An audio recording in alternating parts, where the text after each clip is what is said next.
जय हिंद।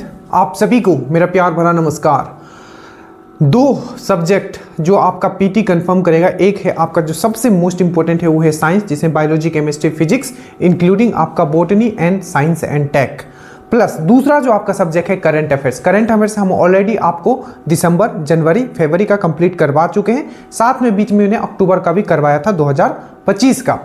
अब एक चीज यहां समझना है, ठीक है, कि ये जो आपका स्टार्ट किया गया है स्पेशली साइंस वाला, ये बहुत इंपॉर्टेंट है क्योंकि इसका जो कंफर्म है क्वेश्चंस आपका 18 से 22 क्वेश्चंस तक रहेंगे ही रहेंगे, जैसे हमने पिछले क्लास में डिस्कस किया था। ठीक है, कोशिश ये रहेगा कि 4 से 5 वीडियो में पूरा का पूरा बायोलॉजी खत्म कर दिया जाए, उसके बाद फिजिक्स, उसके बाद केमिस्ट्री। ठीक है, बॉटनी बायोलॉजी में ही हमने इंक्लूड कर दिया है। एक और चीज मैं आपको बता देता हूं, देखिए जो भी टॉपिक से क्वेश्चंस आज तक आए हुए हैं, अगर आप ड्रीम डोज से जुड़े हुए हो, आपको प्रॉपर बायोलॉजी का पीडीएफ दिया गया है, ठीक है, केमिस्ट्री का भी पीडीएफ दिया गया है और आपको बॉटनी भी बहुत अच्छे से पीडीएफ के साथ पढ़ाया गया है। तो अगर आप देखोगे तो जितने भी टॉपिक मैं डिस्कस करूंगा, चाहे ब्लड से आया हो, चाहे पाचन तंत्र से आया हो, ठीक है, किसी भी, चाहे बॉटनी का कोई टॉपिक, तो सब चीज आपको बहुत ही अच्छे तरीके से पढ़ाया हुआ है। तो ये जो अंत समय है, आपको क्या करना है, कुछ भी सोचना नहीं है, कुछ भी एक्स्ट्रा नहीं सोचना है। जो वीडियो दिया गया है उसी को पढ़ना है और जो पीडीएफ दिया गया है उसको रिवीजन करना है। और जो पीवाईक्यू से क्या होगा, पीवाईक्यू से आपको पता चलेगा कि सर ने जितना बोला है 99% क्वेश्चंस वहीं से आ रहे हैं और उसी टॉपिक से आ रहा है जो हमने पढ़ा है। ठीक है, स्टार्ट करते हैं। और नीचे लिंक होगा, अगर श्योर सिलेक्शन ग्रुप से नहीं जुड़े हैं जुड़ जाइएगा। मल्टीपल आपका वहां रिवीजन भी चल रहा है, पीवाईक्यू का भी चल रहा है, टॉपिक भी, हर एक चीज प्रोवाइड किया जा रहा है और स्टेटस के क्वेश्चंस भी आप लोग फॉलो कीजिए। स्टार्ट करते हैं। देखिए पहला क्वेश्चन है, ये आपका 10 क्वेश्चंस तक में हमने कंप्लीट कर लिया है, ये 11 नंबर से हम लोग ने स्टार्ट किया है। ठीक है, देखिए तो ये है आपका who invented the polio vaccine. ठीक है, पोलियो वैक्सीन किसने इन्वेंट किया था। अब यहां ध्यान रखिएगा, ये पोलियो वैक्सीन मैंने पिछले क्लास में भी करवाया था। अब वहां जो था, अब ध्यान दीजिएगा और मैं चीज़ों को कनेक्ट कर दूंगा, चाहे आप बीएसएससी का एग्जाम देने वाले हो, चाहे बिहार पुलिस, चाहे बीपीएससी, सबके क्वेश्चंस को कनेक्ट करते हुए क्विकली चलूंगा, बट दरोगा पे अभी यहाँ ज़्यादा फोकस रहेगा। देखिए तो जो आपको पूछा गया है पोलियो वैक्सीन, ठीक है, मैंने क्या बोला, पोलियो वैक्सीन। ठीक है, तो सबसे पहले आपको याद रखना है पोलियो वैक्सीन पूछा कौन सा है। ठीक है, अगर डायरेक्टली लिखा हुआ है कि हु इन्वेंटेड पोलियो वैक्सीन और वहां आपका नाम दिया हुआ है जोहानस सॉल्क, आप डायरेक्टली मार्क दोगे। बट पोलियो वैक्सीन 2 तरीके का होता है। ठीक है, पोलियो जो वैक्सीन है आपका 2 तरीके का होता है, इस पर आपको ध्यान देना है। पहला है आपका ओरल। ओरल मतलब होता है जो मुख में जो टीका दिया जाता है। ठीक है, तो इसको जो किया था एल्बर्ट सेबिन ने किया था, आपको याद रखना इनका नाम क्या है, एल्बर्ट सेबिन। ठीक है, एल्बर्ट सेबिन। और एक जैसे कि डायरेक्टली दिया हुआ है कि ओरल जो आपका एक वैक्सीन किसने दिया है, वैक्सीन किसने बनाया। ठीक है, तो एक तो ओरल होता है जो मुख में बोला जाता है, 2 घूंट जिंदगी के। ठीक है, तो वो जो दिया है ओरल वैक्सीन जो दिया गया है, ठीक है, ओरल ड्रॉप जो होता है, ड्रॉप बेसिकली, ठीक है, 2 बूंद आपके जिंदगी के, तो वो किसको दिया गया है, तो वो डिस्कवर किया था एल्बर्ट सेबिन ने। ओरल, ठीक है, ओरल पोलियो ड्रॉप, ठीक है, किसने किया था, एल्बर्ट सेबिन ने किया था। बट अगर आपको बोलेगा जो टीका वाला जो इंजेक्शन से दिया जाता है ये किसने किया है, तो ये आपको याद रखना है जोहानस सॉल्क ने किया है। किसने किया है, जोहानस सॉल्क ने किया है, याद रहेगा। अब ध्यान देना, यहां टीका का बात चला है, फिर से जैसे जैसे मैं कनेक्ट करूं, मैं फिर से आपको एक चीज बताऊं, आपको एक स्टूडेंट के तरीके से ही मैं पढ़ाऊं। Don't read like a teacher. ठीक है, आपको एक टीचर के तरीके से नहीं पढ़ना है, आपको एक स्टूडेंट के तरीके से पढ़ना है, क्योंकि टीचर एक सब्जेक्ट पढ़ाएगा, निकल जाएगा जिसमें उसको महारत हासिल। बट आपको अगर एग्जाम निकालना है तो 360 डिग्री आपका कमांड होना चाहिए। अब ठीक है, काम की बातें करते हैं। देखिए तो पोलियो, तो आपको बोला जाएगा कि जो पोलियो जो है, पोलियो दिवस हम लोग का मनाते हैं, ये भी बहुत बार पूछा गया है। तो वर्ल्ड पोलियो जो है, ये क्वेश्चन पूछा गया है, तो 24 अक्टूबर को हम लोग मनाते हैं वर्ल्ड पोलियो डे। ठीक है, ये चीज यहाँ आप कनेक्ट करोगे।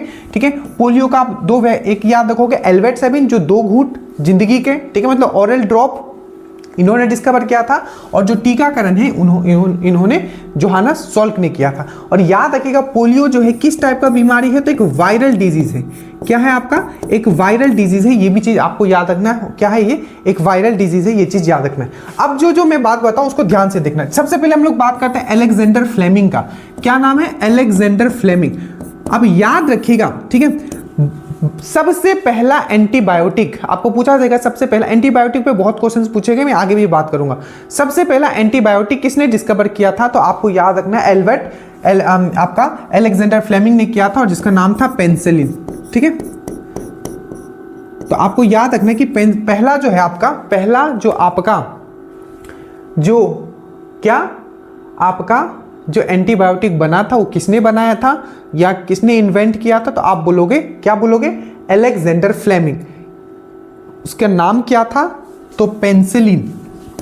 क्या उस एंटीबायोटिक का नाम क्या था, तो पेनिसिलिन। आपको अच्छे से याद है। अब यहां क्वेश्चन एक और पूछा कि पेनिसिलिन जो बनाया गया था किससे बनाया गया था, तो कवक से, फंगस से, ये पूछा गया है, फंगस से। और उस फंगस का नाम क्या था, नोटेटम। ये भी याद रखना, नोटेटम फंगस से। और फंगस से दरोगा में 2 क्वेश्चन और पूछा गया। एक, सबसे पहले याद रखोगे फंगस का जो कोशिका भित्ति सेल वाल होता है किससे बना होता है, तो आप बोलोगे काइटिन से। काइटिन से। जैसे जैसे कनेक्ट करूं ध्यान देना कि क्वेश्चन पूछा गया था आपका दरोगा में कि जो कवक होता है, ठीक है, उसका कोशिका भित्ति क्या से बना होता है, काइटिन से। और एक बार पूछा गया था कि जो अल्फा टॉक्सिन, ठीक है, ये वर्ड था कि जो टॉक्सिन होता है, ठीक है, एक विष होता है अल्फा टॉक्सिन, ठीक है, तो अल्फा टॉक्सिन किससे निकाला जाता है, तो आपको याद रखना है अल्फा टॉक्सिन जो है आपका अल्फा टॉक्सिन, तो अल्फा टॉक्सिन भी जो है आपका फंगस से निकाला जाता है। और फंगस के स्टडी को, कवक के स्टडी को हम लोग क्या बोलते हैं, तो माइकोलॉजी। ये सब पूछा गया है, ठीक है, माइकोलॉजी। ठीक है, तो अगर पूछा जाएगा कि पहला एंटीबायोटिक किसने बनाया था, तो आपको याद रखना है अलेक्जेंडर फ्लेमिंग ने बनाया था। नाम क्या दिया था, तो पेनिसिलिन दिया था। किससे बनाया था, फंगस से बनाया था। कौन से फंगस से बनाया था, तो नोटेटम फंगस से बनाया था। कब बनाया था, 1928 में बनाया था। यहां जितना मैंने क्वेश्चंस लिखा है इसमें 90% क्वेश्चन ऑलरेडी पूछे जा चुके हैं। जैसे फंगस, कवक का कोशिका भित्ति सेल वॉल किससे बना हुआ है, काइटिन से। ठीक है, अल्फा टॉक्सिन किससे निकालते हैं, तो फंगस से। और फंगस के स्टडी को क्या कहते हैं, तो माइकोलॉजी कहते हैं। ठीक है, याद रखिएगा। अब यहां एक बहुत इंपॉर्टेंट पर्सन है एडवर्ड जेनर, इसको आप अच्छे से समझ लीजिए। ये बीएसएससी में भी बहुत बार पूछा है, एडवर्ड जेनर सबसे पहला एक क्वेश्चन आपका पूछा गया था, ठीक है, कि जो प्रतिरक्षा प्रणाली होता है या फादर ऑफ वैक्सीनेशन या टीकाकरण का जनक, सिंपल, प्रतिरक्षा प्रणाली that means father of immunology. ध्यान देना, ये दोनों क्वेश्चंस फ्रेम हो चुके हैं बीएसएससी। ठीक है, तो याद रखना father of immunology that means father of immunology का मतलब होता है प्रतिरक्षा प्रणाली के, ठीक है, जनक किनको बोला जाता है, इम्यूनोलॉजी, फादर ऑफ इम्यूनोलॉजी। या टीकाकरण के जनक किनको बोला जाता है, वैक्सीनेशन का जनक किनको कहा जाता है, आप बोलोगे, दोनों में आप बोलोगे एडवर्ड जेनर। क्योंकि एडवर्ड जेनर ही हैं जिन्होंने सबसे पहला, आपको याद रखना है, सबसे पहला जो वैक्सीन था, टीका था, किसने डिस्कवर किया, तो आप बोलोगे सबसे पहला जो टीका था, वैक्सीन था, वो सबसे पहले एडवर्ड जेनर ने किया। और वो कौन सा टीका था, तो छोटी माता स्मॉल फॉक्स का था, स्मॉल फॉक्स। और स्मॉल फॉक्स याद करो, क्वेश्चन जो पूछा गया था बिहार पुलिस में, स्मॉल फॉक्स कौन से वायरस से होता है, तो वेरियोला वायरस से होता है, वेरियोला वायरस से। ये सब क्वेश्चंस पूछे गए। ठीक है, तो एक बार साइंस जब हम लोग यहां पढ़ेंगे तो सब चीज कवर कर लेंगे। ठीक है, फिर आप चीजों को और बेहतर एग्जाम में सॉल्व कर पाओगे। तो सबसे पहले एडवर्ड जेनर का हमने बात किया, इनको फादर ऑफ इम्यूनोलॉजी और फादर ऑफ वैक्सीनेशन कहा जाता है। ठीक है, प्रतिरक्षा प्रणाली के जनक या टीकाकरण के जनक इनको कहा जाता है। ठीक है, ये सबसे पहला जो आपका टीका हुआ था वो किसने बनाया था, तो एडवर्ड जेनर ने बनाया था। कौन सा, किस चीज का बनाया था, तो स्मॉल फॉक्स का बनाया था। उसका नाम क्या था, स्मॉल फॉक्स का बनाया था। और स्मॉल फॉक्स किस मतलब कौन से वायरस से होता है, तो वेरियोला वायरस से होता है। ठीक है, अब आपने लुईस पास्चर का नाम सुना होगा, इन्होंने रेबिस का, रेबिस भी एक वायरल डिजीज है। ठीक है, रेबिस भी क्या है, वायरल डिजीज है, वायरस से होता है। और कुत्ता के काटने से ये होता है, और भी जानवर के काटने से होता है, पर मेनली न्यूज में कुत्ता रहता है। ठीक है, तो रेबिस जो है कुत्ता के काटने से फैलता है। और याद रखिएगा रेबिस, ठीक है, रेबिस जब हो जाता है तो एक चीज बताइए, क्वेश्चन बड़ा प्यारा क्वेश्चन पूछा गया था, जल्दी से बताता हूं। ठीक है, तो रेबिस का टीका किसने किया था, और जब आपको रेबिस हो जाता है तो आपको क्या होता है, पानी से डर लगता है, आपके अंदर क्या हो जाता है, हाइड्रोफोबिया हो जाता है। याद रखना, ये वर्ड लिखा रहेगा, रेबिस होगा तो क्या होगा, तो लिखा रहेगा ऑप्शन में हाइड्रोफोबिया। दैट मींस आपको पानी से डर लगेगा, हाइड्रोफोबिया हो जाएगा। क्या हो जाएगा, आपको हाइड्रोफोबिया हो जाएगा। देखो, जिस दिन आप इस तरीके से पढ़ने लगे आपका एग्जाम ऐसे ही निकल जाएगा। ठीक है, तो क्या हो जाएगा, आपको हाइड्रोफोबिया हो जाएगा। तो कम से कम इतना आपको इस चीज में याद रखना है। और एक क्वेश्चन करंट का और स्टैटिक का दोनों है। जो आपका पूछा जाएगा कि राष्ट्रीय टीकाकरण दिवस हम लोग कब मनाते हैं, तो 16 महाजनपद में सब में टीकाकरण होना चाहिए। क्यों? क्योंकि ताकि वहां बच्चे बीमार ना हो। तो 16 महाजनपद में, तो 16 महाजनपद में मतलब मार्च। ठीक है, कोई नहीं पढ़ाएगा ऐसे, मैं फिर से बताऊं ना, एज ए ट्यूटर नहीं पढ़ा रहा हूं, एज ए स्टूडेंट पढ़ा रहा हूं आपको। जिस दिन इस तरीके से पढ़ोगे आपका सिलेक्शन। ठीक है, तो टीकाकरण दिवस कब मनाया जाता है? 16 मार्च को मनाया जाता है। 16 महाजनपद में क्या हुआ? टीकाकरण दिया गया। ठीक है, ये पहला क्वेश्चन, आगे चलते हैं। और जब ये ऐप पे अपलोड होगा, टेंशन नहीं लेना है, फिर से ये आपका नोट्स बन के ही वहां अपलोड होगा। अगला चलते हैं, which of the following is an antibiotic. याद रखिएगा, ये जो एंटीबायोटिक हम लोग पढ़ रहे हैं ये आप केमिस्ट्री में भी पढ़ोगे। ठीक है, एक चैप्टर है, बट बुक जो बना है उनको उतना आइडिया नहीं होगा। ठीक है, केमिस्ट्री इन एवरीडे लाइफ एक चैप्टर मैंने पढ़ाया था, सब वहीं से क्वेश्चन है केमिस्ट्री वाला। देखो इसमें से कौन सा है जो एंटीबायोटिक, तो जल्द सबसे पहले एंटीबायोटिक और फिर से रिवीजन करो। एंटीबायोटिक सबसे पहले किसने बनाया था? तो अलेक्जेंडर फ्लेमिंग ने बनाया था। कब बनाया था? 1928 में बनाया था। मेरे साथ बोलोगे, ठीक है, 1928 में बनाया था। ठीक है, किससे बनाया था? कवक से बनाया था। कौन सा कवक? नोटेटम, और याद रखिएगा पेनिसिलिन बनाया था। ठीक है, अब देखो यहां एक which of the following is an antibiotic. ठीक है, अब देखो यहां से क्या क्या क्वेश्चन पूछे गए मैं कनेक्ट करूंगा। अगर आप डेडिकेटेड स्टूडेंट हो, अगर आपने PYQ नहीं किया है जरूर कर लीजिएगा, अगर आपने किया है तो आपको समझ जाएगा। सबसे पहले कि कौन सा यहाँ एंटीबायोटिक, तो ये है आपका सल्फानिलामाइड। ठीक है, सल्फानिलामाइड जो है एक एंटीबायोटिक है। और हमेशा याद रखिए सल्फानिलामाइड क्या है? एक एंटीबायोटिक है। पेनिसिलिन क्या था? पहला एंटीबायोटिक था। ठीक है, एमोक्सिलिन आपने सुना होगा, एमोक्सिलिन। ठीक है, एमोक्सिलिन, तो एमोक्सिलिन क्या होता है? तो ये भी एक एंटीबायोटिक। एमोक्सिलिन आपने सुना होगा, सुप्रामाइसिन सुना, तो लीन हो गया, सुप्रामाइसिन हो गया, तो ये सब क्या होता है? एंटीबायोटिक। सुप्रामाइसिन सुना होगा, स्टेप्सोमाइसिन आपने सुना होगा। ठीक है, एमोक्सिलिन आपने सुना होगा। ये सब जो भी है, ये सब जो है आपके क्या है? स्टेप्सोमाइसिन आपने सुना होगा, एमोक्सिलिन सुना होगा, एजेथ्रोमाइसिन सुना होगा।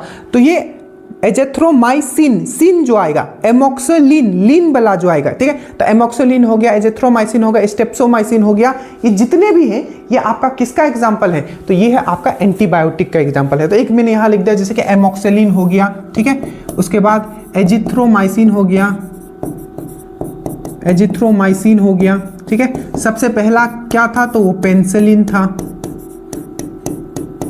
ठीक है, तो ये याद रखिएगा। एक क्वेश्चन यहां बना था, डायरेक्ट क्वेश्चन इस तरीके से, देखो पैरासीटामोल से कनेक्ट किया हुआ था। ठीक है, पैरासीटामोल पे तो क्वेश्चन ये पूछा हुआ था, सबसे कॉमन ऑप्शन में पैरासीटामोल दिया हुआ था, ये BPS मतलब दरोगा का क्वेश्चन है। ठीक है, इस तरीके से दिया हुआ था कि कौन सा इसमें जो मेडिसिन है, ठीक है, उसको एज ए एंटीपायरेटिक यूज करते हैं। एंटीपायरेटिक सबसे कॉमन एंटीपायरेटिक, तो सबसे जो कॉमन एंटीपायरेटिक है वो पैरासीटामोल। एंटीपायरेटिक मतलब क्या होता है जल्दी से बताओ? एंटीपायरेटिक देखो, तो एक होता है एनाल्जेसिक, दो तीन चीज आपको समझ के रखना है। एक होता है एनाल्जेसिक, एक होता है एंटीपायरेटिक। आपको क्या पूछा गया था? एंटीपायरेटिक। तो एंटीपायरेटिक क्या होता है? जब आपका बुखार हो जाता है, ठीक है, और बॉडी का टेम्परेचर जब बढ़ जाता है, ठीक है, तो उसको कम करने के लिए हम लोग क्या करते हैं? एंटीपायरेटिक लेते हैं। तो पैरासीटामोल क्या है? एक एंटीपायरेटिक है। पैरासीटामोल क्या है? एक एंटीपायरेटिक है। साथ में साथ ये एनाल्जेसिक भी है। एनाल्जेसिक क्या होता है? आपका दर्द को, बॉडी का दर्द को कम करने के लिए। तो एग्जाम में इस तरीके से क्वेश्चन फ्रेम था कि इसमें से कौन सा है जो सबसे कॉमन एंटीपायरेटिक है? वहां वर्ड लिखा होगा एंटीपायरेटिक। ठीक है, एक एंटीपायरेसी होती है, एंटीपायरेटिक। तो सबसे कॉमन जो एंटीपायरेटिक है वो है पैरासीटामोल। और ये क्या करता है हमारे बॉडी का? तो क्वेश्चन में आ जाएगा तो समझ जाओगे ना, एंटीपायरेटिक मतलब बॉडी का टेम्परेचर को कम करना। और ऑप्शन में क्या दिया हुआ था? पैरासीटामोल। तो वहां पैरासीटामोल वहां उसका आंसर हो जाएगा। ठीक है, याद रहेगा। एस्पिरिन से याद करो क्या क्वेश्चन पूछा गया था BSSC में? क्या पूछा गया था? एस्पिरिन जो है किसका कंपाउंड है? ये बेसिकली नाम है, बट इसका ओरिजिनल कंपाउंड क्या है? तो एसिटिलिक सैलिसिलिक एसिड। एसिटिलिक सैलिसिलिक एसिड, ठीक है, नहीं, acetyl salicylic acid, acetyl salicylic acid. ठीक है, तो आपको पूछा जाएगा कि जो एस्पिरिन है आखिर वो किस कंपाउंड का बना हुआ है? तो acetyl salicylic acid, acetyl salicylic acid, ये पूछा जा चुका है। ठीक है, सल्फानिलामाइड क्या है? तो ये आपका क्या है? एक आपका एंटीबायोटिक है। एमोक्सिलिन हो गया, एजिथ्रोमाइसिन हो गया, पेनिसिलिन हो गया, सब क्या है? आपका एक क्या है? आपका एंटीबायोटिक है। ग्लूकोज से क्या क्वेश्चन पूछा गया था? जल्दी जल्दी आओ, देखो क्या क्या क्वेश्चन पूछा गया। सबसे क्वेश्चन पूछा गया था ग्लूकोज से कि सबसे छोटा यूनिट, शर्करा जो होता है, शुगर जो होता है, उसका सबसे छोटा यूनिट क्या होता है? तो आप बोलोगे सबसे छोटा यूनिट जो होता है ग्लूकोज होता है। ग्लूकोज होता है, ये याद है, ग्लूकोज होता है। और ग्लूकोज का फॉर्मूला पक्का याद रखना, ये पूछा गया C6H12O6, ठीक है। तो ये क्या है, ग्लूकोज का फॉर्मूला है, ठीक है, ग्लूकोज का। और एक बार पूछा गया था कि आपका याद करो क्या पूछा गया था, पूछा गया था कि ग्लूकोज को अगर हमें एल्कोहल में कन्वर्ट करना है तो कौन सा एंजाइम चाहिए, याद करो, याद आया, यस, ठीक है। तो ग्लूकोज को अगर हमें क्या करना है, एल्कोहल, एल्कोहल मतलब पीने वाला एल्कोहल, दैट मीन्स पीने वाला एल्कोहल का फॉर्मूला क्या होता है, इथेनॉल, इथेनॉल। तो क्या हो जाएगा C2H5OH, ठीक है। और कौन सा एंजाइम चाहिए हमें, कौन सा एंजाइम चाहिए, तो जाइमस एंजाइम चाहिए, जाइमस, जाइमस एंजाइम चाहिए, जो कि क्या करेगा आपको, ये आपका जो ग्लूकोज है, ठीक है, उसको किस में चेंज कर देगा, आपको अल्कोहल में चलकर चेंज कर देगा। और सबसे छोटा यूनिट जो है आपको याद रखिएगा, शर्करा का ये आपका कार्बोहाइड्रेट का जो सबसे छोटा रूप होता है या शर्करा का सबसे छोटा रूप होगा वो ग्लूकोज होगा, क्योंकि ये क्या है, ये एक मोनोसेकेराइड है, ये भी चीज याद रखिएगा, ठीक है। थोड़ा फास्ट करेंगे ताकि ज्यादा क्वेश्चन हम लोग कर पाए, ठीक है। तो ये चीज आपको समझ में, बाकी ग्लूकोज पे बहुत सारे क्वेश्चन फॉर्म हुए, आगे हम लोग डील करते चलेंगे। उसके बाद है कि वनस्पति घी जो होता है, ठीक है, mainly contain which type of है, वनस्पति घी में मुख्य रूप से किस प्रकार की वसा होती है। देखो वसा और जो तेल होता है उसमें डिफरेंस क्या है, तो सिंपल याद रखना, जो भी तेल आप खाते हो, ठीक है, तो वसा जब लिक्विड फॉर्म में होता है रूम टेम्परेचर पे, फिर से जब वसा डेट मीन्स फैट जब लिक्विड फॉर्म में होता है रूम टेम्परेचर पे, तो उसी को हम लोग, अगर वो इतना समझो कि जो आपका ऑयल है वो ऑयल भी एक तरीके का क्या है, फैट है, बट वो लिक्विड फॉर्म में है, इसीलिए उसको हम लोग क्या बोलते हैं, ऑयल बोलते हैं। अब ध्यान देना, बहुत पहले आपने डलडा सुना होगा, तो इसका जो सही आंसर हो जाएगा कि क्या है, वनस्पति घी जो होता है ये अनसैचुरेटेड फैट होता है। इवन उसमें ट्रांस फैट भी होता है, कोलेस्ट्रॉल वो बढ़ाता है, बट ऑप्शन के हिसाब से एग्जैक्ट जो होगा ये अनसैचुरेटेड फैट होगा। अब देखो हमने बताया वनस्पति, देखो आप ऑयल लेते हो जैसे कि वेजिटेबल ऑयल जो भी हो गया, अब देखो मार्केट में करते क्या है, जिससे पहले बहुत प्रॉब्लम होता था, वेजिटेबल ऑयल जो कि सब्जी बनाने के लिए ऑयल होता है, इसको क्या किया जाता है, हाइड्रोजनेशन किया जाता है, हाइड्रोजनेशन। आपको पूछा जाता है क्वेश्चन कि अगर हमें वेजिटेबल ऑयल को अगर वनस्पति घी में अगर हमको कन्वर्ट करना है तो कौन सा प्रोसेस करते हैं। फिर से अगर वेजिटेबल ऑयल को अगर हमें अगर वनस्पति घी में कन्वर्ट करना है तो कौन सा प्रोसेस अपनाते हैं, तो हाइड्रोजनेशन करते हैं, जिसमें क्या करते हैं, कैटलिस्ट किसको लेते हैं, उत्प्रेरक क्या होता है हमारा यहाँ, तो निकेल होता है, प्रोसेस को बोलते हैं हाइड्रोजनेशन, और उत्प्रेरक के रूप में हम लोग यहाँ निकेल यूज करते हैं और इसको हीट करते हैं, तो हमें क्या बन जाता है, ये बन जाता है वनस्पति घी, वनस्पति घी, जो डलडा के रूप में भी आपने सुना होगा। और ये जो है बहुत ही खतरनाक होता है आपका हार्ट के लिए, आपका कोलेस्ट्रॉल बढ़ा देगा, और आपको जो ट्रांस फैट है वो भी आपके बॉडी के अंदर लेके आएगा। हमेशा याद रखना ट्रांस फैट बहुत ही हानिकारक होता है पूरे बॉडी के लिए, ठीक है। कोलेस्ट्रॉल आपका बहुत हानिकारक होता है आपका हार्ट के लिए, ठीक है। अभी बस इतना याद रखो कि वेजिटेबल घी को, ठीक है, वनस्पति घी में कैसे कन्वर्ट किया जाता है, तो हाइड्रोजनेशन प्रोसेस के द्वारा। उसमें आपका उत्प्रेरक क्या होता है, तो निकेल जो है आपका एक उत्प्रेरक के रूप में आपका यूज किया जाता है, आपको ये याद रखना है, ठीक है, याद रहेगा। और ये किस टाइप का है, तो ये आपका क्या है, एक सैचुरेटेड फैट है, आपका क्या है, ठीक है, ये सैचुरेटेड फैट होगा, ठीक है, ये सैचुरेटेड फैट है, मतलब संतृप्त है, सैचुरेटेड फैट है, ठीक है। अब यहां से फैट का बात चला, एक क्वेश्चन पूछा गया था कि जो हमारा जो छोटी आंत होता है, जो स्मॉल इंटेस्टाइन होता है, उसमें फैट का डाइजेशन करने वाला एंजाइम कौन है, तो जो आपका वसा का जो डाइजेशन करता है आपका छोटी आंत में, उसको हम लोग बोलते हैं लिप्सा, LIPASE, ठीक है, लिप्सा। तो लिप्सा एक ऐसा एंजाइम है, ठीक है, ये कहां से आता है, तो पेनक्रियास से आता है, पेनक्रियास जो है आपका अग्नाशय जो है उससे क्या आता है, लिप्सा आता है आपका छोटी आंत में। तो याद रखिएगा आपका जो फैट का जो आपका जो डाइजेशन करने में जो हेल्प करता है वो कौन सा एंजाइम है, लिप्सा। अच्छे से याद रखना, लिप्सा, ठीक है। ये क्या करता है, तो ये जो आपका करता है, अच्छे से याद रखिएगा, जो भी आपका फैट होगा उसको किस में तोड़ेगा, तो फैटी एसिड प्लस ग्लिसरॉल में चेंज कर देगा, ठीक है। तो याद रखना जो छोटी आंत है उसमें कौन सा एंजाइम है जो आपका फैट का डाइजेशन करता है, तो लिप्सा। लिप्सा क्या करता है, तो फैट जो है वसा जो इसको दो भागों में तोड़ता है, एक है फैटी एसिड, एक है ग्लिसरॉल। अब यहां से हम एक क्वेश्चन और कनेक्ट करेंगे जो आपको दरोगा में पूछा गया था, जो आपका केमिस्ट्री एंड एवरीडे लाइफ से था। क्वेश्चन पूछा गया था जब साबुन बनाया जाता है, साबुन मतलब सोप, और उस प्रोसेस को क्या बोला जाता है, सपोनिफिकेशन। तो पूछा गया था, ठीक है, ये पूछा गया कि सोप का जब प्रिपरेशन करते हैं, सोप जब बनाया जाता है तो उसका बाय प्रोडक्ट क्या होता है। एक तो सोप होगा और उसका बाय प्रोडक्ट में आपका निकलता है आपका ग्लिसरॉल। तो याद रखेगा सपोनिफिकेशन, सपोनिफिकेशन जो होता है, ठीक है, जिसमें साबुन बनाया जाता है उसका बाय प्रोडक्ट जो क्या होता है वो आपका ग्लिसरॉल होता है। ये चीज, ये ग्लिसरॉल वाला क्वेश्चन पूछा गया है, अगर आपको याद है तो आपको अच्छे से याद होगा, ठीक है। तो इतना याद रखिए कम से कम या इस क्वेश्चन से।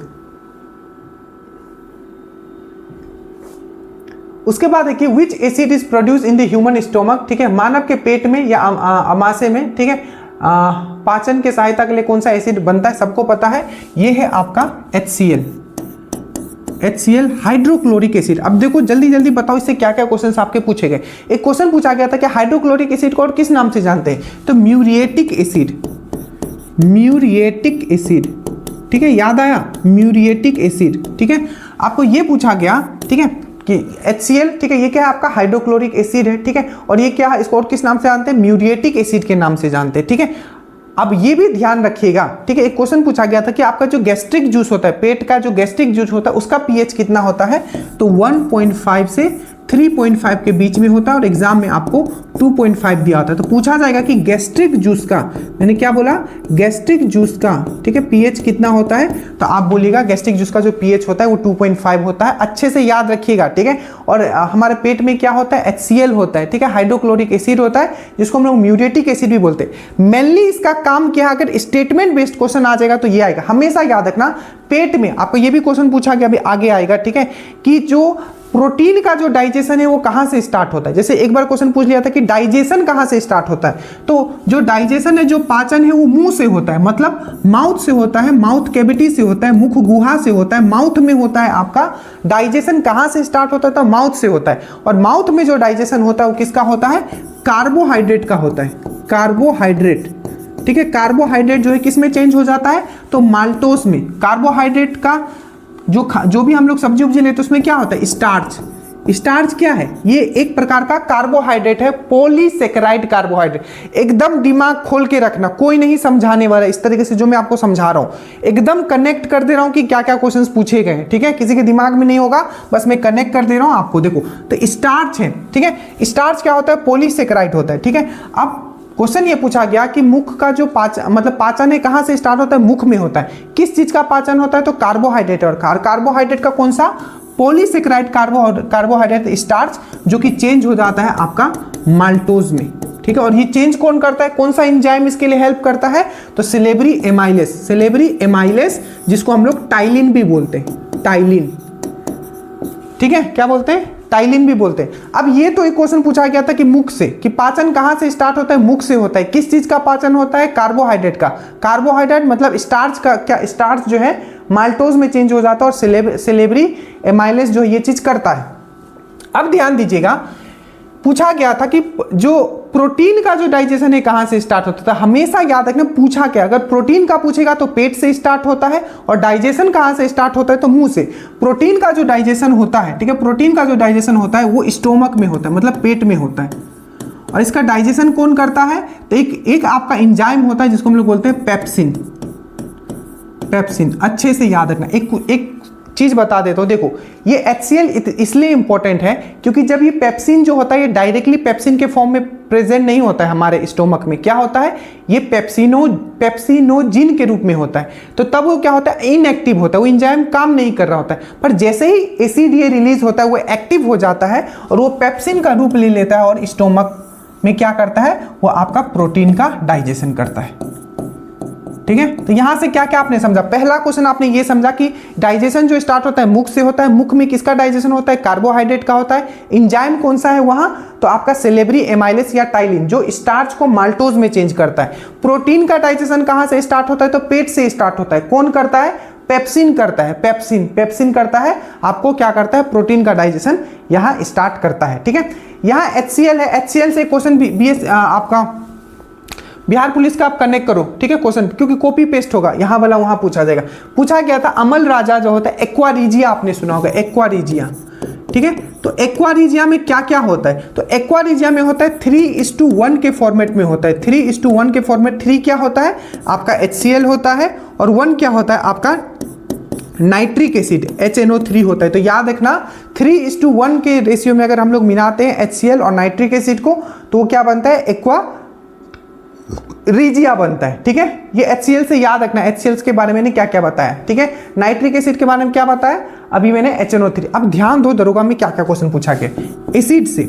सबसे पहले आपको पूछा गया था एसिड से, क्वेश्चन पूछा गया था यहाँ एसिटिक एसिड से। एसिटिक एसिड से क्या पूछा था कि इसका IUPAC नाम क्या है, फॉरेस्ट रेंज ऑफिसर का क्वेश्चन है, BPSSC खुद लेती है। पूछा गया था एसिटिक एसिड का IUPAC नेम है, मैंने कैसे समझाया था, एसिटिक एसिड। एसिटिक एसिड आपका क्या होता है, इथेनोइक एसिड। इथेनोइक एसिड हम लोग क्यों बोलते हैं इसको, क्योंकि इसमें 2 कार्बन होता है। तो इसका जो IUPAC नेम है एसिटिक एसिड का, वो क्या है, CH3COOH इसका फॉर्मूला होता है, और इसका IUPAC नेम जो है ये है आपका इथेनोइक एसिड।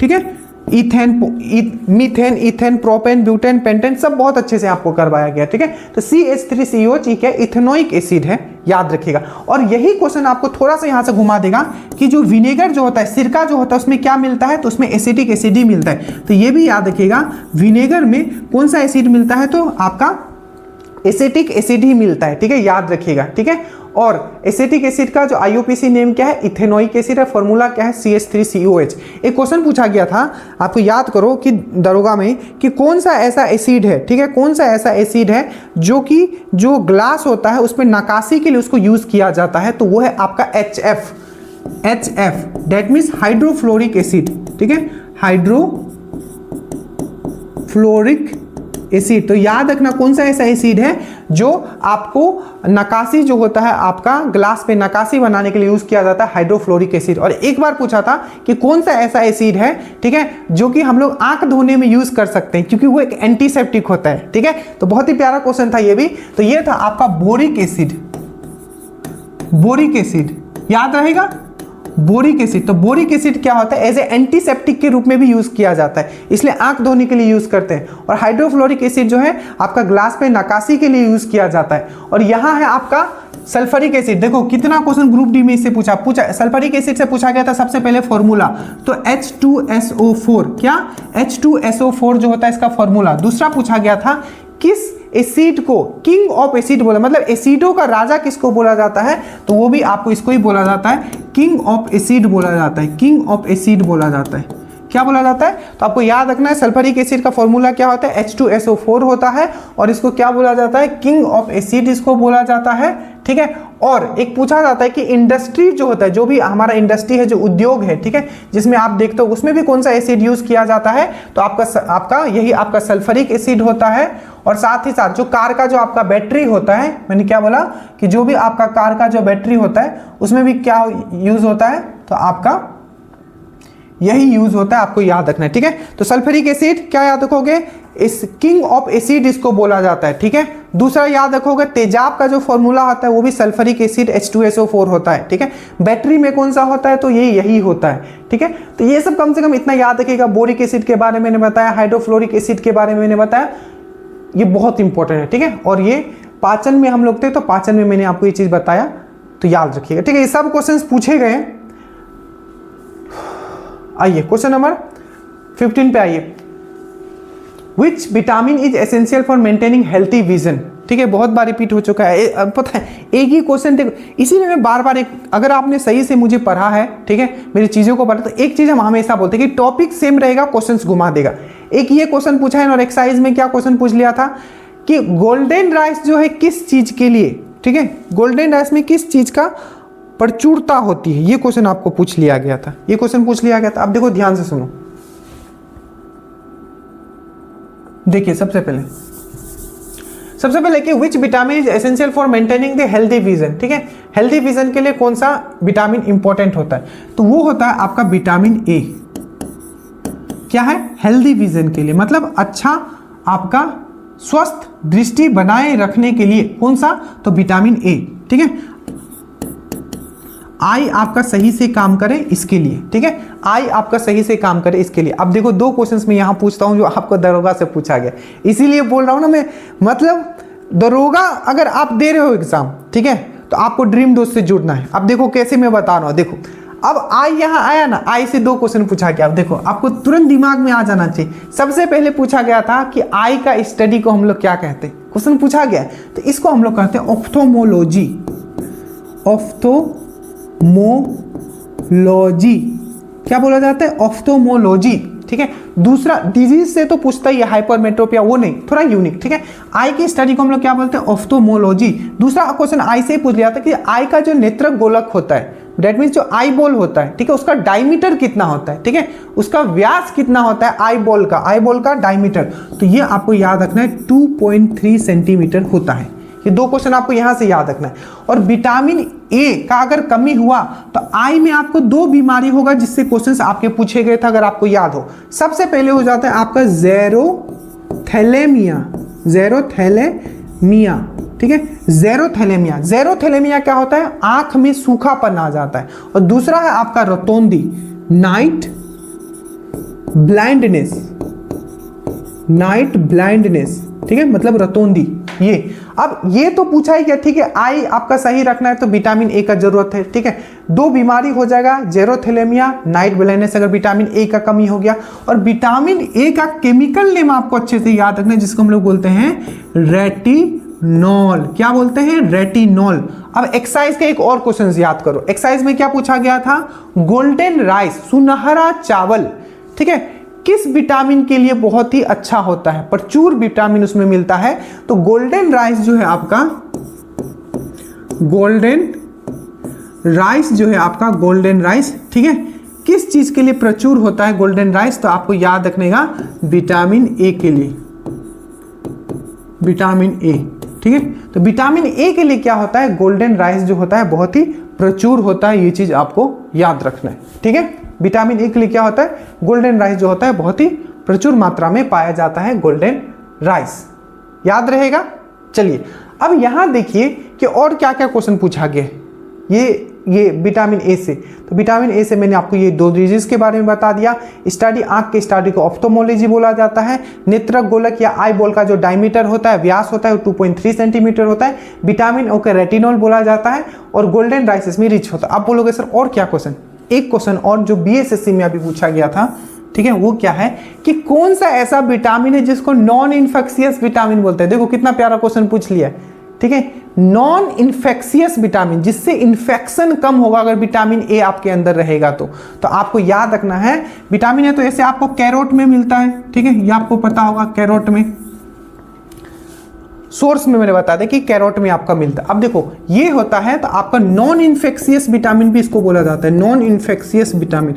नॉन इन्फेक्शियस मतलब इन्फेक्शन को रोकता है। क्यों? क्योंकि ये जो WBC होता है, व्हाइट ब्लड सेल होता है, आपका इम्यूनिटी को बूस्ट करने में भी। आप क्वेश्चन कंफ्यूज मत करना। अगर आपको पूछेगा कि नॉन इन्फेक्शियस विटामिन किसको बोला जाता है, विटामिन ए।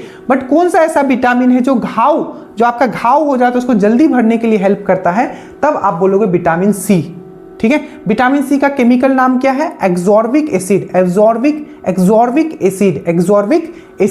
अब याद रखना विटामिन बी और सी जो है ये वाटर सोल्यूबल होता है, मतलब जल में घुलनशील होता है, वाटर सोल्यूबल होता है। बस इतना याद रखना। BC जो है वाटर सोल्यूबल है, जल में घुलनशील, और बाकी जो है आपका वसा में हो, ADEK। ठीक है, बस एक याद रखो, BC जो है वाटर सोल्यूबल है, बाकी जो है फैट सोल्यूबल है। याद रहेगा। अब एक बार जल्दी से हम लोग विटामिन डी देख लेते हैं। देखिए विटामिन डी से पहला क्वेश्चन आपका पूछा गया था, जो एग्जाम में पूछे गए, मैं वही आपको बता रहा हूं। कौन सा ऐसा विटामिन है जो हार्मोन के रूप में भी काम करता है? क्योंकि हार्मोन भी रिलीज करता है। तो याद रखिएगा vitamin D, which vitamin also known as a hormone, इसको एक हार्मोन के रूप में भी देखा जाता है। तो आपको याद रखना है विटामिन डी। कौन सा ऐसा विटामिन है जिसको सनसाइन विटामिन भी बोला, सूर्य विटामिन भी बोला जाता है, सनसाइन विटामिन भी बोला जाता है? क्यों? क्योंकि ये आपका धूप से मिलता है तो इसको सनसाइन विटामिन भी बोलते हैं, सनसाइन विटामिन। 2 यहां से इसका डिजीज याद रखोगे। एक है आपका रिकेट्स। रिकेट्स कैल्शियम के कमी से भी होगा और विटामिन डी की कमी से भी होगा।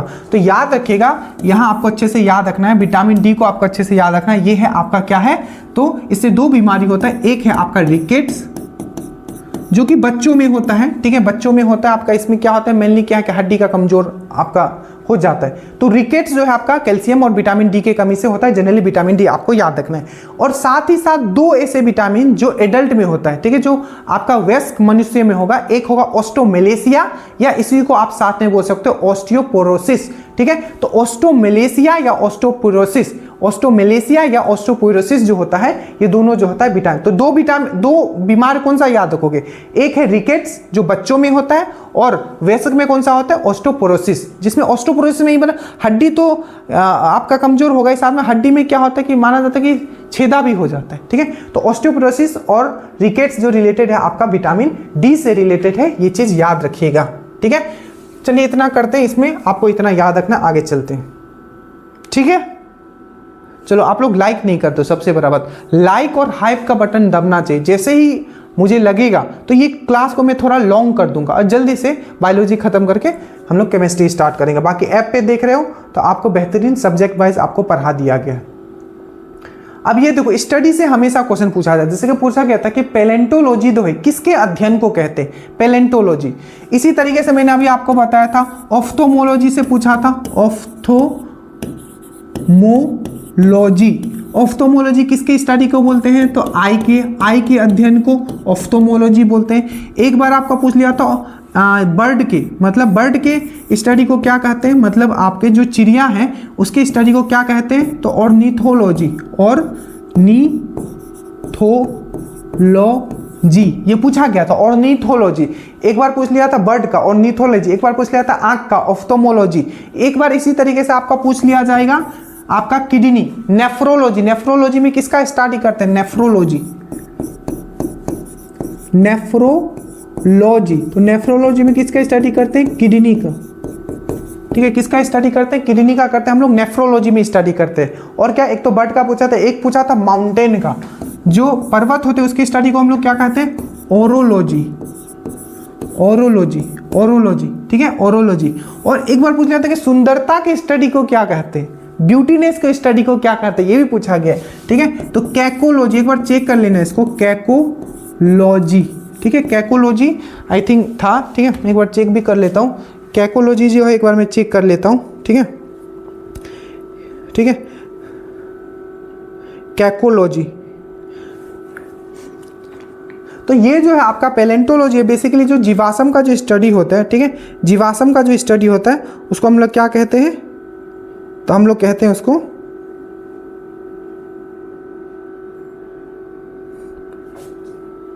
ये जो जीवाश्म का जो स्टडी है इसको हम लोग क्या कहते हैं, तो आपका पैलेंटोलॉजी कहते हैं, ठीक है।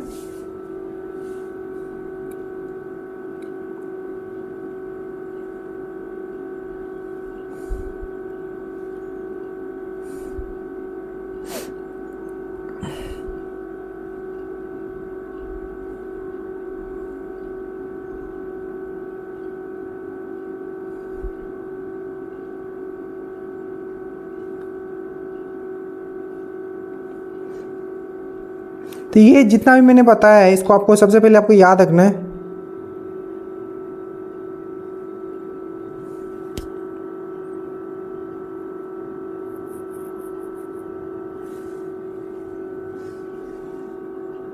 ठीक है भाई, फालतू में कैलोलॉजी,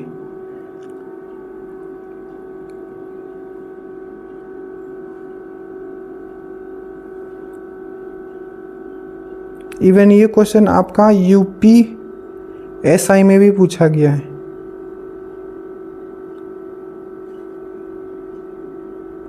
कैलोलॉजी, कैलोलॉजी, ह्यूमन ब्यूटी को बोला जाता है कैलोलॉजी, कैलोलॉजी मैंने लिखा है कैलोलॉजी, कैलोलॉजी, ठीक है, याद रखिएगा। तो सबसे पहले आइए, सबसे पहले हमने आँख के स्टडी को ऑप्थोमोलॉजी बोला, बर्ड के स्टडी को हमने ऑर्निथोलॉजी बोला, ठीक है, किडनी के स्टडी को हम लोग ने क्या बोला, नेफ्रोलॉजी बोला, और एक हार्ट का स्टडी पूछा जा सकता है तो उसको हम लोग बोलते हैं कार्डियोलॉजी हम लोग बोलते हैं, ठीक है। और माउंटेन के स्टडी को हम लोग क्या बोलते हैं, माउंटेन जो पर्वत होता है ये आपका क्या होता है, आपका ओरोलॉजी होता है। और जो ब्यूटी है, ठीक है, ह्यूमन ब्यूटी को स्टडी करने को हम लोग बोलते हैं कैलोलॉजी हम लोग बोलते हैं, ठीक है। तो ये चीज आपको याद रखना है, स्टडी से क्वेश्चंस आपके रहेंगे, ठीक है। तो जो था कुछ इंपॉर्टेंट हमने वो आपको बता दिया, ठीक है। उसके बाद है कि in adult human blood cells are primary form in which part, वयस्क मनुष्य में रक्त कोशिकाओं का निर्माण मुख्य रूप से किस भाग में होता है, ठीक है। रक्त कोशिकाएं हो गई जैसे कि आरबीसी हो गया, डब्ल्यूबीसी हो गया, ठीक है। ये जो कोशिकाएं होती है, रक्त कोशिकाएं होती हैं, ठीक है, ये कहाँ बनता है ये बेसिकली आपको पूछा जा रहा है, ठीक है।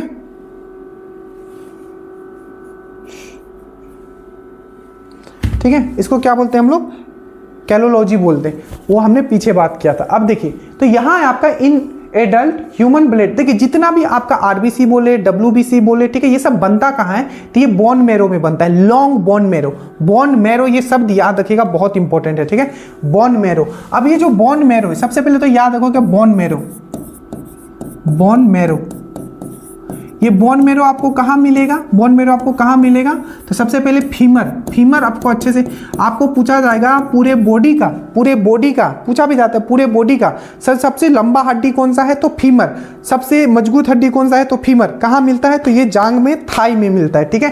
तो यहाँ आपको ये वाला बोन मिलेगा, ये वाला हड्डी आपको मिलेगा, कौन सा हड्डी, बोन मैरो, कहाँ मिलेगा, फीमर में। और एक चीज मैंने आपको बताया था, ये क्या है, रेडियस एंड उल्ना है, ये दोनों हाथ में, यहाँ क्या है, ह्यूमरस, तो ये जो कलाई होता है, कलाई में भी लंबा हड्डी है, तो यहाँ में भी आपको मिलेगा।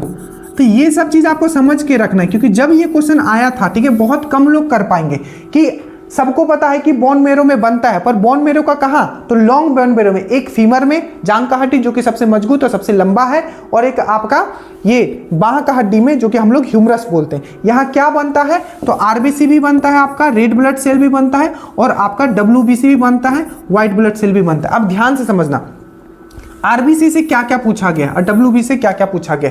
सबसे पहले याद रखना, क्वेश्चन पूछा गया था कि कौन सा ऐसा जंतु है, ठीक है, जिसमें आरबीसी नहीं होता है, तो याद रखिएगा आपका अर्थवर्म, अर्थवर्म आपको पता होगा, अर्थवर्म याद आया, अर्थवर्म से क्वेश्चन पूछा गया था कि किसानों का मित्र किसको कहा जाता है, तो अर्थवर्म को ही किसानों का मित्र कहा जाता है। अर्थवर्म में क्या होता है, तो आपका आरबीसी नहीं होता है, और अर्थवर्म याद रखिएगा किस जगत से बिलोंग करता है, तो एनेलिडा से बिलोंग करता है, एनेलिडा, अच्छे से याद रखना, एनेलिडा से ये बिलोंग करता है, आपको ये चीज याद रखना है, ठीक है। आरबीसी, अब देखो सबसे पहले आपने ये समझ लिया कि जो आपका आरबीसी हो, डब्ल्यूबीसी हो, कहाँ बनेगा, तो ये बोन मैरो में बनेगा, पहला क्वेश्चन। दूसरा क्वेश्चन आपने ये देखा कि जो आरबीसी है, ठीक है, आरबीसी याद रखिएगा, सबसे पहले तो आरबीसी में ये भी याद रखिएगा, आरबीसी में न्यूक्लियस नहीं होता है, केंद्रक नहीं होता है, बट डब्ल्यूबीसी में केंद्रक होता है। तो ये भी क्वेश्चन पूछा गया, जो बोलूं दिमाग में सेट करते जाना, डब्ल्यूबीसी में केंद्रक नहीं होता है, आरबीसी में मतलब डब्ल्यूबीसी में केंद्रक होता है, श्वेत रक्त कोशिकाएं में, बट जो रेड ब्लड सेल में आरबीसी नहीं होता है, याद रखना, ठीक है। बट याद रखना, दो ऐसा जानवर है, ठीक है, एक केमल, केमल की तरीके से होता है, लंब, लंब देखना, LUMB आप मारना, एक केमल का जैसा होता है, ठीक है। तो केमल जो होता है, मतलब जो आपका ऊंट जो होता है, उसका आरबीसी में भी न्यूक्लियस होता है, तो ये क्वेश्चन पूछा गया था, तो ध्यान रखना है इसको, ठीक है। साथ ही साथ याद रखना है आरबीसी बनता कहाँ है, तो बोन मैरो में, और ये मरता कहाँ है, बहुत अच्छे से याद रखना, स्प्लीन, जिसको हम लोग बोलते हैं प्लीहा। अब प्लीहा से दरोगा में 2-3 क्वेश्चन पूछा गया जो मैं अभी आपको करवा रहा हूं। मैं फिर से कहता हूं, जो हम बोल रहे हैं ये डायरेक्ट आपके पेपर में आया है और आपका आएगा। सबसे पहले स्प्लीन जो प्लीहा है, ठीक है, इसको कब्रगाह किस कहा जाता है, किसका, ग्रेवयार्ड कहा जाता है, आरबीसी का ग्रेवयार्ड कहा जाता है, अच्छे से याद रखना। आरबीसी का समय काल होता है 120 दिन, अच्छे से याद रखना। तो स्प्लीन को क्या कहा जाता है, आरबीसी का कब्रगाह कहा जाता है, और स्प्लीन को ही अच्छे से याद रखिएगा बॉडी का ब्लड बैंक, मतलब हमारे बॉडी का, हमारे शरीर का ब्लड बैंक किसको कहा जाता है, तो ब्लड बैंक भी इसको ही कहा जाता है, ब्लड बैंक, ठीक है, याद रखना। स्प्लीहा से एक और क्वेश्चन आपका पूछा गया था, पेपर आप उठा के देखोगे कि स्प्लीहा जो है, मतलब आपका स्प्लीन जो है या प्लीहा जो है, ठीक है, ये आपका एज ए फिल्टर भी काम करते हैं। तो ऑप्शन में दिया था कौन है जो ऐसा फिल्टर काम करता है, क्यों, क्योंकि ये ब्लड को फिल्टर करता है। कैसे? तो सबसे पहले जो आरबीसी जो मर चुका है उसको छान के हटा देता है। दूसरा, जो माइक्रोऑर्गेनिज्म जो सूक्ष्म जीव है जो हमारे ब्लड के लिए हानिकारक है उसको भी हटाता है। तो क्या ये फिल्टर का जैसे काम करता है? तो बोलोगे यस, ये फिल्टर का जैसे काम करता है। पहला, इसको क्या बोला जाता है? तो आरबीसी का कब्रगाह कहा जाता है और इसको बॉडी का ब्लड बैंक भी आपको कहा जाता है। ये चीज आपको याद रखना है, ठीक है? तो ये चीज आपको याद रखना है। यहां है लीवर। लीवर से क्या क्वेश्चन पूछा गया था? सबसे पहले याद रखना, पूरे बॉडी का जो आंतरिक हमारा संरचना है, सबसे बड़ा ग्रंथि कौन सा है? तो याद रखिएगा, सबसे बड़ा ग्रंथि सबसे बड़ा कौन सा है? तो वो लीवर है। क्या है?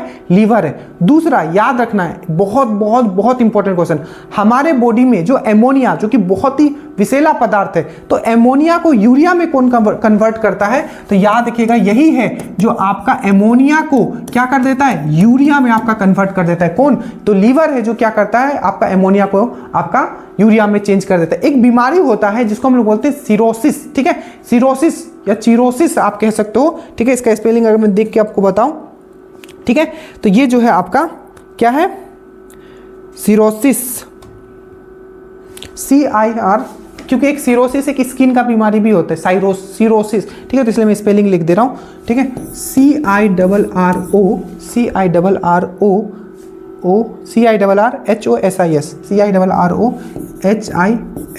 ठीक है? एक बार देख लेना, सिरोसिस, ठीक है? तो सिरोसिस जो एक बीमारी होता है, पेट का एक बीमारी होता है, बोलो पेट का बोला हूं, लीवर का एक बीमारी होता है। जब आप ज्यादा अल्कोहल कंज्यूम करोगे तब आपको सिरोसिस हो जाएगा। क्या हो जाएगा? सिरोसिस आपको बीमारी हो जाएगा। इसको चिरोसिस भी बोलते हैं, बट सिरोसिस अब अभी आप याद रखिए, ठीक है? सिरोसिस जो है आपका पेट का, तो याद रखना, ज्यादा अगर आप पियोगे दारू तो कौन सा बीमारी होगा? सिरोसिस, जिससे लीवर आपका डैमेज हो जाएगा। लीवर का फंक्शन क्या होता है? सबसे बड़ा फंक्शन यही है, ठीक है, कि आपका ये एमोनिया को यूरिया में चेंज कर देता है।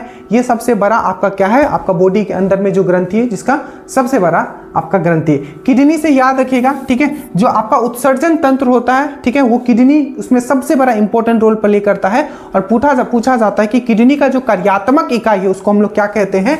तो नेफ्रॉन कहते हैं।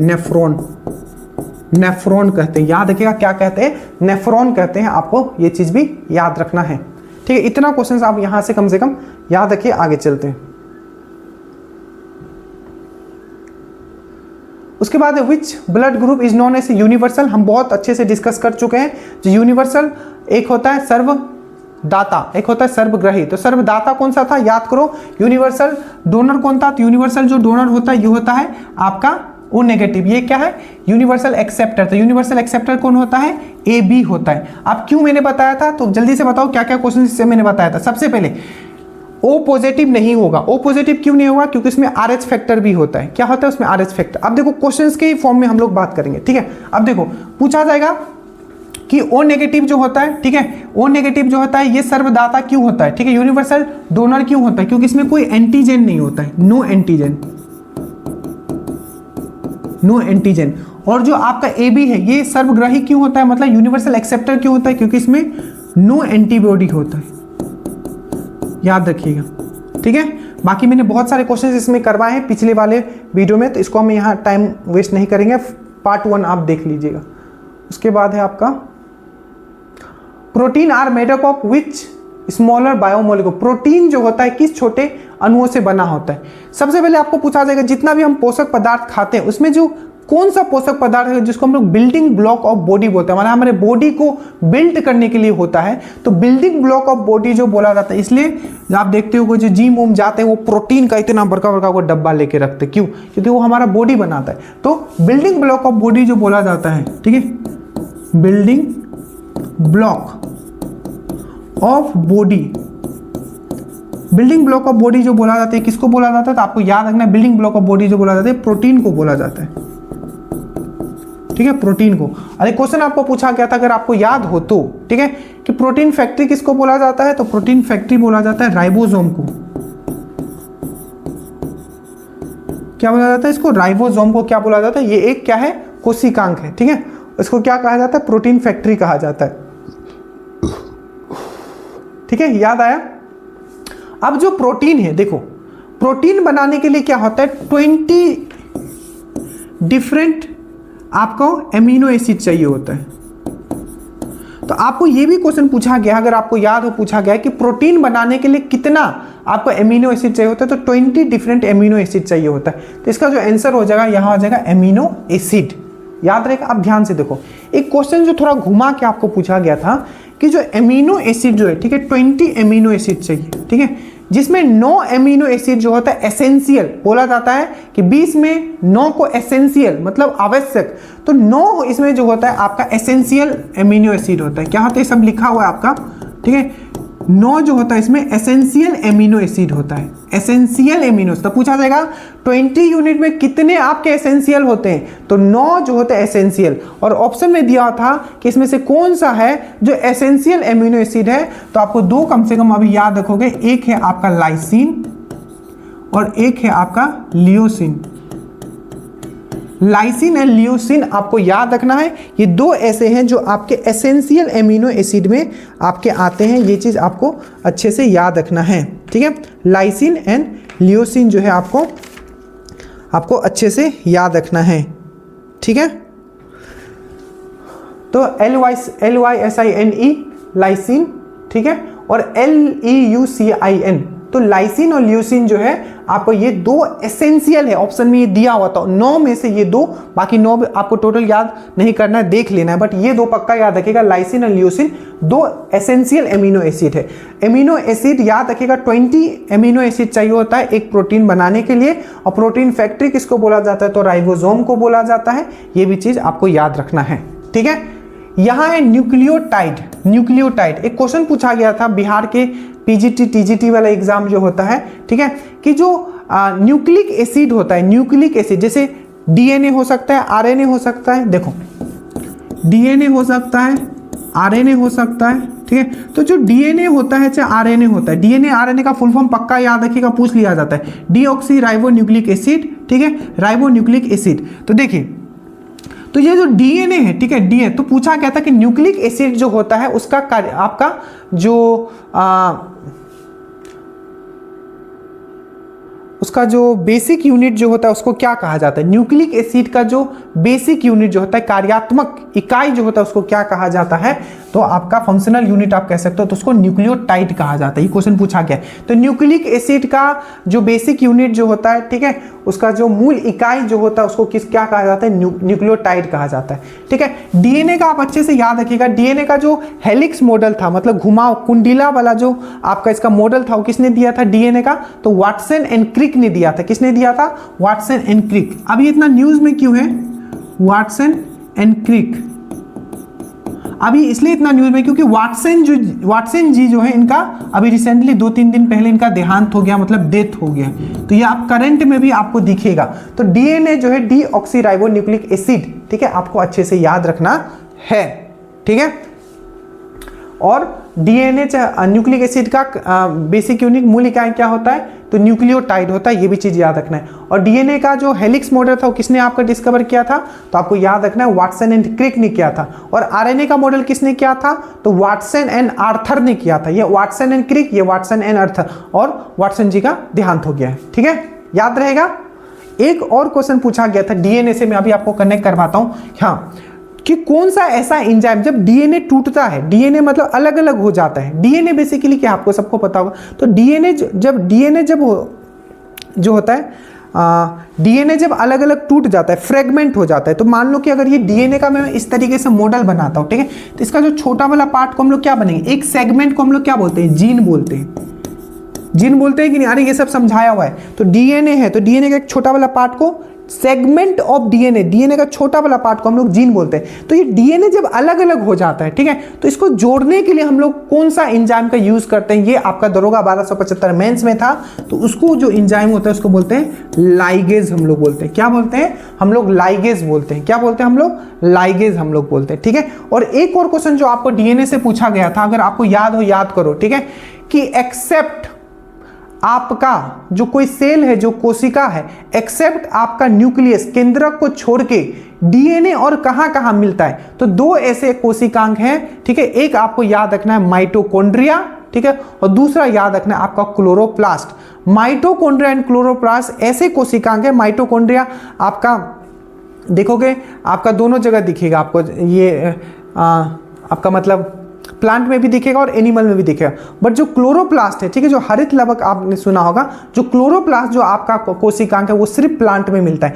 और जो आपका जो माइटोकॉन्ड्रिया क्लोरोप्लास्ट जो है इसमें खुद का अपना डीएनए होता है, एक्सेप्ट आपका न्यूक्लियस, केंद्रक को छोड़ के ये दोनों में भी खुद का अपना डीएनए होता है। ठीक है, चलिए तो इतना क्वेश्चन आपको यहां से याद रखना है। ल्यूसीन ल्यूसीन जितना मैंने बताया ये सब आप याद कर लेना। ठीक है,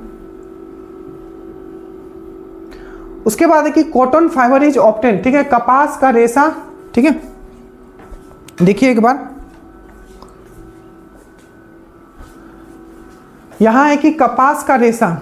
अब कोशिश मेरा ये रहेगा कि और भी क्वेश्चंस में आपको करवा दूं पूरा का पूरा। ठीक है, चलिए कॉटन फाइबर 1 घंटे में इतने क्वेश्चन, 100 क्वेश्चन से ज्यादा आप कंप्लीट करोगे। ठीक है, विद प्रॉपर एक्सप्लेनेशन।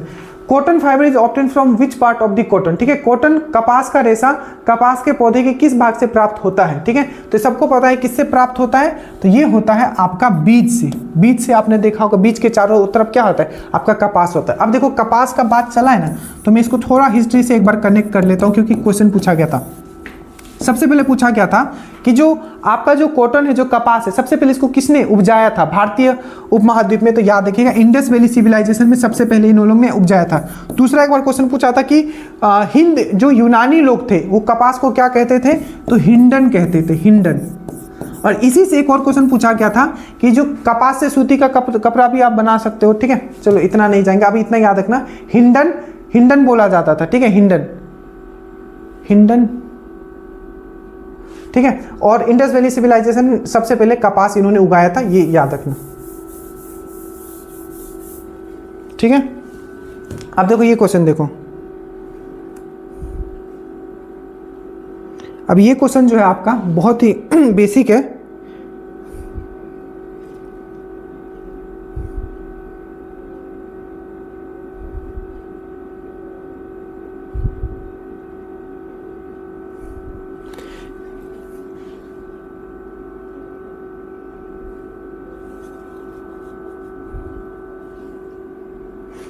हिंडन नहीं था, सिंडन था, वही में दिमाग में आ रहा था। ठीक है, कि आपको उसको सिंडन कहा जाता था। यूनानियों को, जो यूनानी जो थे, आपको ये जो कॉटन था उसको सिंडन कहते थे। और इंडस वैली सिविलाइजेशन ने सबसे पहले कॉटन उपजाया था भारतीय उपमहाद्वीप में, वो भी चीज आपको याद रखना है। ठीक है, और ये जो है कि cotton fibre is obtain from which part, तो आपको याद रखना है सीड से।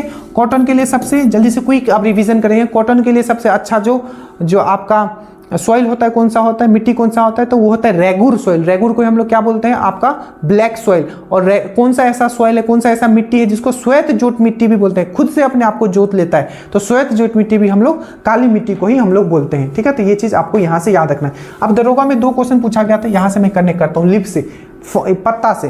पहला पूछा गया था जो आपका ओनियन होता है, जो आपका ओनियन होता है, डेट मीन्स आपका जो प्याज होता है, ठीक है, वो अपना फूड जो है, जो आपका जो खाद्य है, वो कहाँ स्टोर करता है, तो याद रखिएगा लिप्स में, याद रखिएगा लिप्स में। अब ये क्वेश्चन इसलिए पूछा गया था, जब एग्जाम में पूछा गया कि जो ओनियन जो है, जो प्याज है, अपना खाद्य कहाँ स्टोर करता है, फूड कहाँ स्टोर करता है, लिप्स में। वो इसलिए पूछा गया कि अगर पूछेगा कि जो आपका ओनियन है, जो आपका प्याज है, वो क्या है, वो तना है कि जड़ है, तो बहुत लोगों को लगेगा कि वो जड़ है, पर वो जड़ नहीं, वो तना है। और फिर आपको दिमाग में आएगा कि ठीक है ये तना है, तो अपना तना में ही आपका ये स्टोर करता होगा, नहीं। याद रखिएगा सबसे पहले ओनियन क्या है, एक तना है, स्टेम है।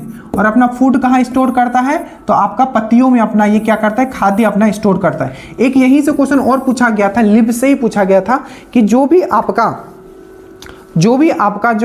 जो आपका कैक्टस प्लांट आपने देखा होगा, कैक्टस, अरे कैक्टस प्लांट आपने देखा है, तो उसमें जो आपका कांटा निकला हुआ होता है वो किसका रूपांतरित रूप होता है, किसका मॉडिफाइड फॉर्म होता है, तो याद रखिएगा थ्रोन जो होता है, मतलब कांटा जो होता है आपका कैक्टस प्लांट में, वो भी लिव्स का मॉडिफाइड फॉर्म है, लिव्स का। आपको अच्छे से याद रखना है, लिव्स का मॉडिफाइड फॉर्म है, ये चीज आपको याद रखना है। ठीक है, याद रहेगा।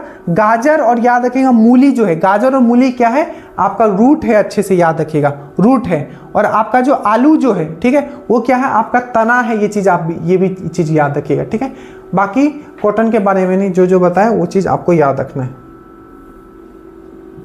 ठीक है, चलिए आज इतना ही रखते हैं। अगेन 10 क्वेश्चन ही हो पाया। कोशिश ये किया जाएगा कि अब हर क्वेश्चन में मैं ज़्यादा 5 से 7 फैक्ट कनेक्ट करूं ताकि जल्दी खत्म हो, तभी तो फिर इसके बाद आपका मैं केमिस्ट्री स्टार्ट करूँगा, उसके बाद फिजिक्स स्टार्ट करके जल्दी से 10 से 12 दिन में सब चीज़ खत्म कर देना। बाकी आपका सपोर्ट बहुत इंपॉर्टेंट, अगर आपने सपोर्ट किया तो ये रेगुलर चलेगा। बाकी ऐप पे जो है आपका श्योर सिलेक्शन अगर आप देख रहे हो, ग्रुप से अगर आप देख रहे हो, तो ऐप पे इसका नीचे आपका इसका नोट्स भी डेवलप हो जाएगा। अगेन यूट्यूब पे आपको 2 ऐसा सब्जेक्ट दिया जा रहा है जो पीटी आपका कंफर्म करेगा, बट आपका सपोर्ट रहना जरूरी है। हर कोई इस वीडियो को शेयर करेगा अपने स्टेटस में, अगर आप शेयर करते हो और लोगों का सपोर्ट दिखता है तो डेफिनेटली है मेरे तरफ से उतना आपको करवा दिया जाएगा जिससे आपका पीटी श्योर हो जाएगा। जय हिंद।